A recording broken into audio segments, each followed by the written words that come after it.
মোচা একবার নারকেল আর চিংড়ি দিয়ে এভাবে বানিয়ে দেখো, দারুণ লাগবে। হয় আমরা মোচা কি করি, চিংড়ি দিয়ে করি বা নারকেল দিয়ে করি, তো দুটো একসাথে করে দেখো, দারুণ লাগবে খেতে। নমস্কার বন্ধুরা, আমার চ্যানেলে তোমাদের সবাইকে স্বাগত জানাই। এই দেখো আজকে, এর আগের দিন এটা ছিল গাছের মোচা, এই গাছটার মোচা। আজকে আর গাছের মোচা পাইনি, আজকে এটা বাজারের মোচা। আজকে করব চিংড়ি মাছ থাকবে, সাথে আবার নারকেলও থাকবে, দুটোই থাকবে। ভেবে দেখো মোচাটার স্বাদটা কেমন হবে, অপূর্ব অপূর্ব। এর সাথে একটু ডাল হবে, আর কিছু লাগবে না। তো এটাকে আমি এখন কাটতে বসবো, অনেক কাজ আছে। ছোট ছোট যে শক্ত ডাঁটিগুলো আছে না, ওগুলো বাছতে হবে। তো চলো শুরু করা যাক। এই দেখো মোচার এই যে এক একটা খোল, মোচার খোল বলে না, এক একটা খোলে এক একটা পার্ট থাকে না, সব এক একটা আলাদা করে নিচ্ছি। আমি এই সিস্টেমেই কাটি, এটা আমার সুবিধা। এই যে একটা করে খুলছি, আর এর সাথে যেটা আছে সেটা তার মধ্যেই রাখছি, আমার সুবিধা হয়।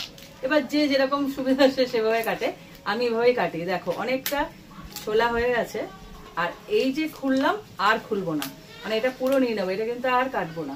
মানে এই যে খোসাগুলো লাল লাল যতক্ষণ আছে, এটা একটু ফ্যাকাশে হয়েছে, এত অব্দি নেওয়া যাবে, এটা পুরো নিয়ে নেবো, এটা আর ফেলবো না। এগুলোকে আমি কেটে নিই।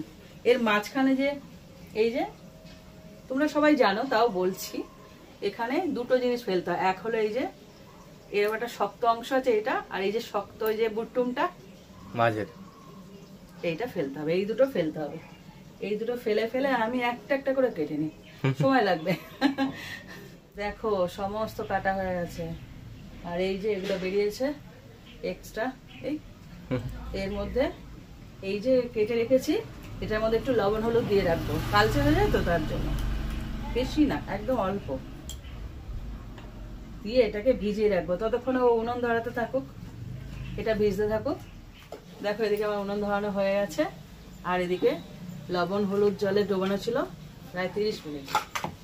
এবার এটাকে এর মধ্যে একটা প্রেসার কুকারে নিয়ে নেবো সেদ্ধ করার জন্য। এইভাবে সেদ্ধ করে করলে কি হতো, মোচাটা ভালো গলে, আর মোচা তাকিয়ে থাকলে ভালো লাগে না, একদম মজে যাবে, তবেই তো স্বাদ হবে। তো এটাকে প্রথমে প্রেসারে দিয়ে নিই। তো সমস্ত মোচাগুলো নেওয়া হয়ে গেছে, এবার এর মধ্যে একটু জল দেব, অল্প। এবারে ঢাকনাটা লাগিয়ে দেবো।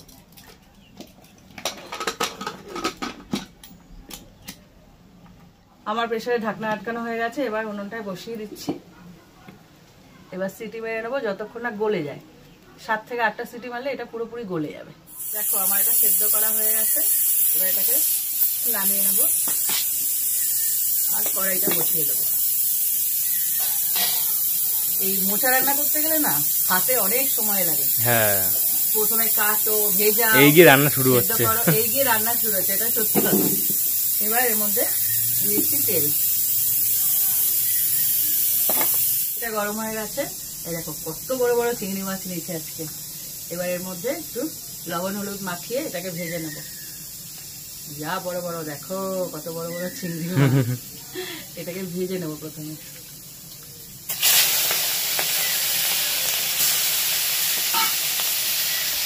তেলটা বেশি গরম হয়ে গেছে। এই লেজগুলোকে না রেখে দিয়েছি, ধরে ধরে খেতে সুবিধা হয়, না দেখতে সুন্দর লাগে।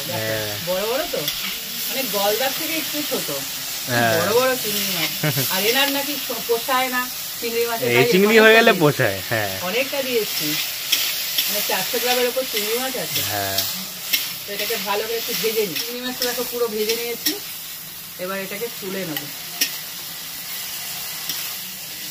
যেহেতু এটা মোচায় দেবো, মানে লাল করে যে ভাজতে হবে এমন না, হালকা করে ভাজলেই হবে।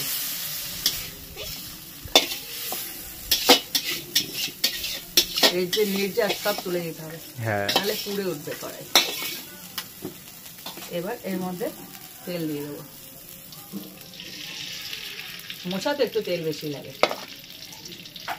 এবার এই তেলের মধ্যে দিয়ে দিচ্ছি 5 ফোড়ন, একটা শুকনো লঙ্কা আর 3টে তেজপাতা। এবার এটাকে ভেজে নেব। ফোড়নটাকে একদম ভালো করে ভেজে নিয়েছি। এবার এর মধ্যে এখানে কেটে রাখা ডুমো ডুমো আলুটাকে ভেজে নেব। কড়া করে ভাজা হবে নাকি? হ্যাঁ, আলুটাকে একদম কড়া করে ভাজতে হবে।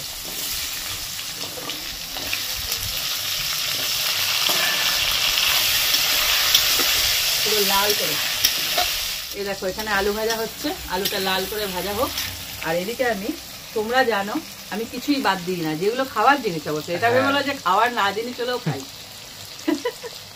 এখানে আছে চিংড়ি মাছের, চিংড়ি মাছটা দেখেছো কত বড়, তো ওর মাথার লেজটাকে কেন বাদ দেবো? ওর মাথার লেজটাকে আমি এখানে, অন্যদিন শিলনোড়া থাকে তো, আজকে তো শিলনোড়ার কোনো কাজ নেই, তাই এটাকে আর এখানে বাটলাম না, বেকার বাইটা কি হবে, ঘরে থেকে এটা পেস্ট করে এনেছি। এবার এটাকে ছেঁকে নেব, এটা দিয়ে না দারুণ খেতে লাগে, হ্যাঁ মাথার লেজের মধ্যে যে বলবো স্বাদটাই তো আছে, হ্যাঁ জুসটা ওটাকে নিয়ে নেবো। তবে খোসাটা নিয়েও না, কিন্তু পেট ব্যথায় গড়াগড়ি খাবে, তারপরে বলো না তুমি বলেছো বলে। আমি কিন্তু খোসা খেতে বলিনি, আমি বলেছি রসটা নিতে। সেটাকে চেপে নিয়ে নিই যতটা যাওয়া নেওয়া যায়। আলুটা একদম লাল করে ভেজে নিয়েছি, খুব সুন্দরভাবে একদম কড়া হয়ে গেছে। এর মধ্যে দিয়েছি পেঁয়াজ, বড় মাপের পেঁয়াজ আমি কুচি করে রেখেছি, কোনো ঝামেলা না, শুধু মোচাটা কাটতেই যা ঝামেলা। দিচ্ছি চেরা কাঁচা লঙ্কা, আর বলেছিলাম এর সঙ্গে নারকেল দেবো, সব একসাথে ভাজবো, নারকেলও দিয়ে দিলাম। সবকটা একসাথে ভেজে করবো, ভেজে করলে কি বলতো স্বাদটা খুব ভালো হয়। তোমরা চাইলে নারকেলটাকে, আমি তো পুড়িয়ে দিয়েছি যাতে মুখে পড়ে, বেটেও দিতে পারো, তাতে স্বাদের কি বলতো তফাৎ হবে না। আজকে আমি এর আগের বার মনে হয় করেছিলাম, আমার খেয়াল নেই, অনেকদিন আগে তো বেটে দিয়েছিলাম, আজকে আমি পুড়িয়ে দিলাম, তোমরা তো ভালো লাগে খেতে। আর ইয়া বড় বড় চিংড়ি করছে, আর কি লাগে, গিজগিজ করবে চিংড়িতে। আজকে এনার মনে হেভি শান্তি, ও চিংড়ি দেখলে বলে মা হয় নাকি 2-3টেতে, কটা লাগে খা। সেটাকে ভেজে নিই ভালো করে। পেঁয়াজ চুলে দেখো একদম কালার চেঞ্জ হয়ে গেছে, খুব ভালো মতন নারকেল আর পেঁয়াজটা ভাজা হয়ে গেছে। এবার এর মধ্যে দিয়ে দিচ্ছি এরকম মিডিয়াম সাইজের 2খানা টমেটো। একে একে সমস্ত মশলাগুলো আমি দিয়ে দেবো। দিয়ে দিচ্ছি লবণ,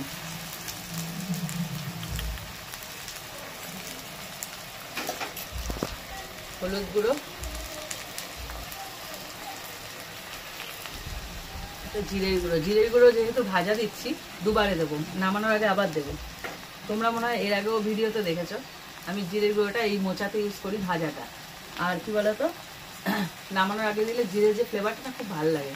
আর এখানে কাঁচা লঙ্কা দেওয়া আছে অল্প, একটু ঝাল ঝাল করবো, যেহেতু চিংড়ি মাছ আছে সেই বুঝে লঙ্কাটা যে যেরকম ঝাল খাও সেই অনুযায়ী দেবে, ওরকম কোনো ব্যাপার না যে খুব ঝালই খেতে হবে, ঝাল মিষ্টি একটা ব্যাপার থাকবে। এবার এটাকে একসাথে টমেটোটার সাথে কষিয়ে নেব,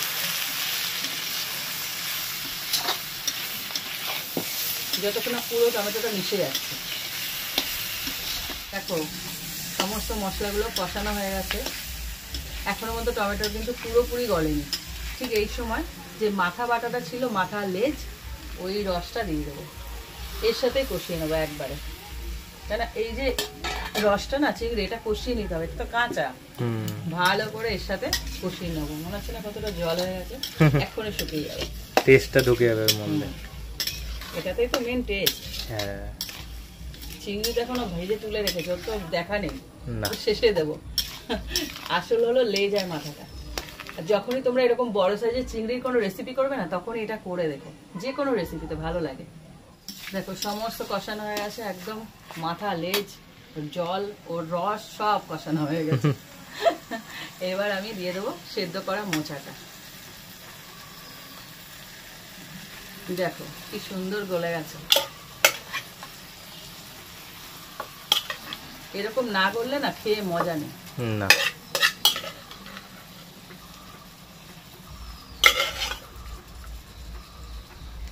এইবার এটাকে ভালো করে কষিয়ে নেব, শুধু কষানো, হাত ব্যথা হয়ে যাবে, নেড়ে নেড়ে নেড়ে নেড়ে মোচাটা দিয়ে ভালো করে কষিয়ে নেওয়ার পরে সমস্ত কিছু করবে।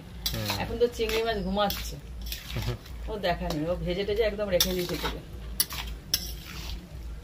তোমরা নিজেরাই বুঝতে পারবে যে এটা কষাতে কষাতে না মজে যাবে। এই যে এটা কিন্তু মানে সেদ্ধ করে নিয়েছি, গলে গেছে, মানে একদম ছাতু হয়ে গেছে গলে, কিন্তু একদম তোমরা দেখলেই বুঝতে পারবে যে মজে যাওয়া ব্যাপারটা, তাকিয়ে থাকার মজে যাওয়া ব্যাপারটা তো বুঝতেই পারছো, তখন বুঝে যাবে যে মোচাটা তৈরি হয়ে গেছে।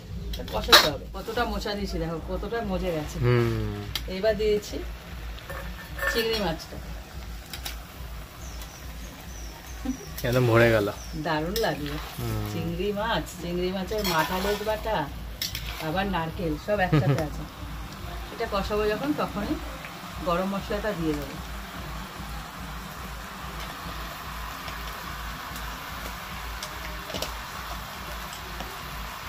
ভালো করে ফ্লেভারটা একদম যোগ দেয় চিংড়ি মাছের এবং গরম মশলা দুটো একসাথে। তোমরা বুঝতে পারছো না এখানে কি সুন্দর গন্ধ হয়ে গেছে চারিদিকে, অপূর্ব গন্ধ হয়েছে। আর চিংড়িটা দেখো গোটানোর পরে কত বড়, হ্যাঁ ইয়া বড় বড় চিংড়ি দিয়েছি। তোমাদেরকে যে বড় চিংড়ি দিতে হবে এমন কোনো কথা নেই, হাতের সামনে যে চিংড়ি থাক দিয়ে দিলে টেস্টটা বাড়বে। আর মাথার লেজটা বাটা দিয়ে দেখো কি সুন্দর মজে গেছে। খেয়াল করবে আলুটা, ওই জন্য কড়া করে ভাজতে বলেছে। আলুটা সেদ্ধ হয়ে যাবে আর আলুটা যেন না ভাঙে। সেদ্ধ হলে একদম, যেহেতু মোচা কষাতে কষাতে আলুর অবস্থা খারাপ হয়ে যায়, আলুটা যেন না ভাঙে। একটু মুখে পড়তে হয়, সবকিছু থাকবে কিন্তু মজে যেতে হবে। বললাম না নামানোর আগে একটু ভাজা জিরে গুঁড়ো দেবো, এটা ফ্লেভারটা খুব ভালো লাগবে। আর দিচ্ছি চিনি, যেটা ছাড়া এইটা একদমই অসম্পূর্ণ।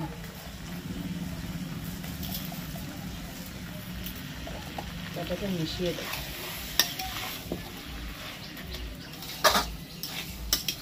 হাত দুটো কালচে হয়ে কি হয়ে গেছে।